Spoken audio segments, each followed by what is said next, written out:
Oh, I didn't see you there. You know, being a mildly successful YouTube star such as myself, I don't have time to make decisions. Nobody can do that, right? That's why I have the Tandy Executive Decision Maker. I don't need to think anymore. I just press a button, give it some time. Tells me what to do. In this case, ask again.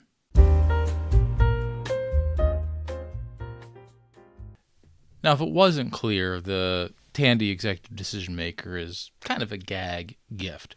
You saw these from the early to mid and kind of to the late 80s in Radio Shack catalogs, especially around Christmas. And yes, it is Radio Shack. For those who didn't know, Tandy and Radio Shack, interchangeable. Tandy owned Radio Shack, and eventually a lot of Tandy products were rebranded as Radio Shack.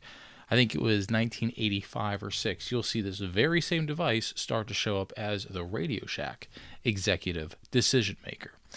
It's an attractive little device in a fake wood grain plastic box with metal trim. It's catalog number 60 TAC 1008, that is 1008. Mine came with the box, but I don't have the manual for it, not like we need it anyway. It's an incredibly simple operation. We have an on-off switch, an ask button, and then you have 6 possibilities. Definitely, ask again, never, forget it, why not, or possibly. And all you have to do is ask or think of your question, hit the button, wait an obnoxiously long time, and it'll give you an answer. Might not be the answer you want, but it'll give you an answer. It's a little more executive than a Magic 8-ball, wouldn't you say? I really like this thing. And we're going to take a deeper dive in it, although I don't know how much more deeper we can look into this thing. We will open it up, see what powers it, and just kind of talk about it, because I found this scrolling through eBay originally when I was looking for a new calculator. If you saw my previous video, you saw that I settled on this Texas Instruments TI-1025, and I thought these two look really nice to each other. Yeah, there's no wood grain on my 1025, but it does kind of have a brush metal trim that matches the Executive Decision Maker, and you know what? Maybe if it was the early 80s, I might have these on my desk. Well, I have them on my desk today. And I think they look really good together. So why don't we open this bad boy up, take a look, and see what makes it tick. I'm betting that there might be, there's probably, I guarantee there's a logic circuit in here, but maybe something like a 555 timer where you press the button and it randomly picks something. Not really sure. There's not a whole lot of documentation on this, which is kind of expected for early 80s, late 70s, early 80s Tandy Radio Shack products. They just kind of pumped them out probably through some third party. This one was actually made in Singapore, Hong Kong. This one was made in Hong Kong. So there probably really isn't a whole lot of documentation on it. So let's open it up and see what makes it tick. All right, now that we have both of them on the bench, I think you'll see and agree that these two do look really good together. I think the only thing that would make it better is if the 1025 had some sort of wood grain thrown into it. But hey, at the end of the day, we don't want anything too extra. Before we open it up, we'll just take a look at the outside a little closer, since you probably didn't see it that good before. Like I said, this is branded for Tandy as well as Radio Shack, and the only difference is the logo down here. The Radio Shack one will clearly say Radio Shack, but that's it. You have Executive Decision Maker at the top and your 6 choices, and there is an LED right in the middle that'll illuminate, telling you what your choice is. A nice brush metal stripe, and of course our fake wood grain. This does run on a 9-volt battery. The nice thing is, so does the 1025, so keep some 9 volts around, you'll be good to go. So we'll open this up.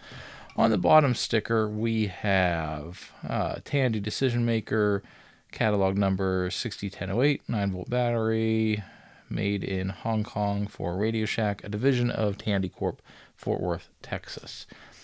And that's about it. Now, the interesting thing about this, like a lot of RadioShack Tandy products, it's difficult to get a good age for it. Definitely early 80s. Like I said, you'll see it in the 1982 catalog.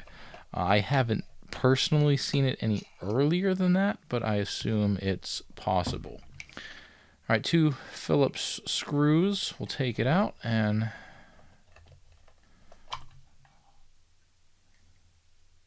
that's it.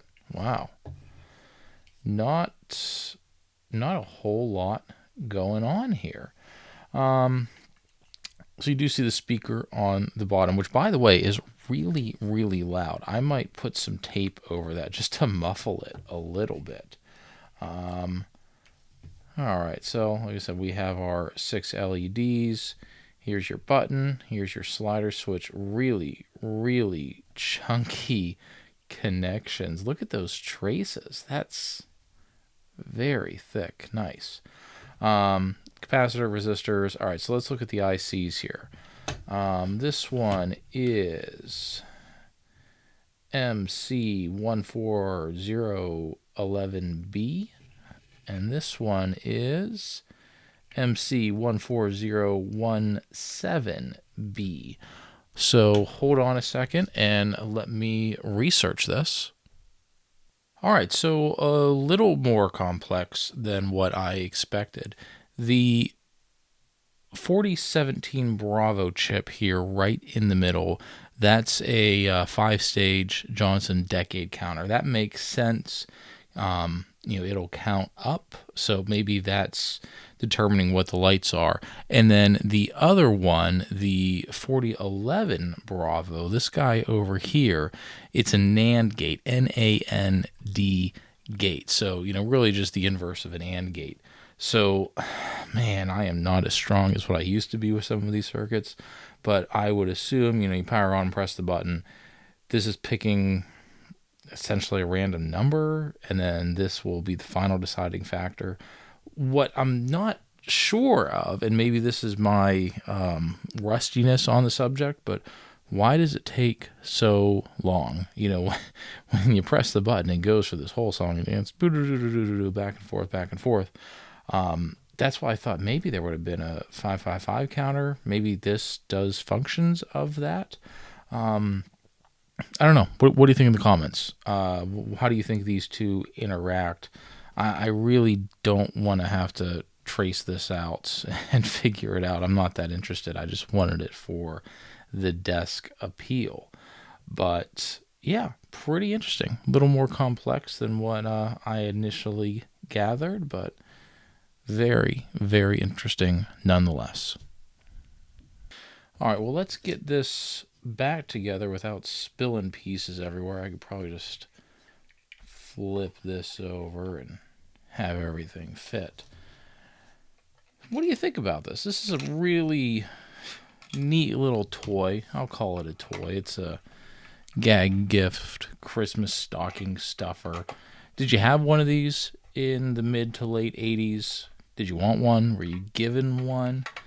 What do you think about this today? I mean, obviously we can make something a lot smaller, a lot simpler, but it's fun. And, I think this is something maybe I don't get out enough, but I feel like you don't see a lot of things like this anymore. I remember, early to mid 90s, especially around Christmas time, you would go to, in our case, Boscov's in Pennsylvania, or some other store, and you would just be inundated with interesting gadgets around the holidays, different things that you would give to your aunt or uncle who didn't know what else they would have wanted.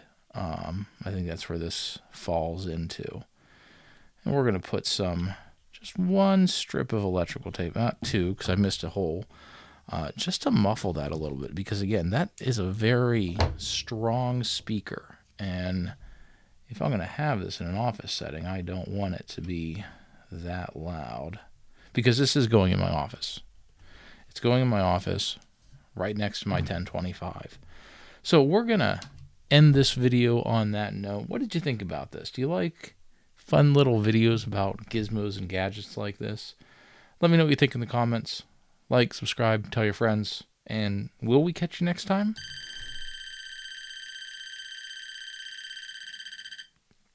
Definitely. That was perfect.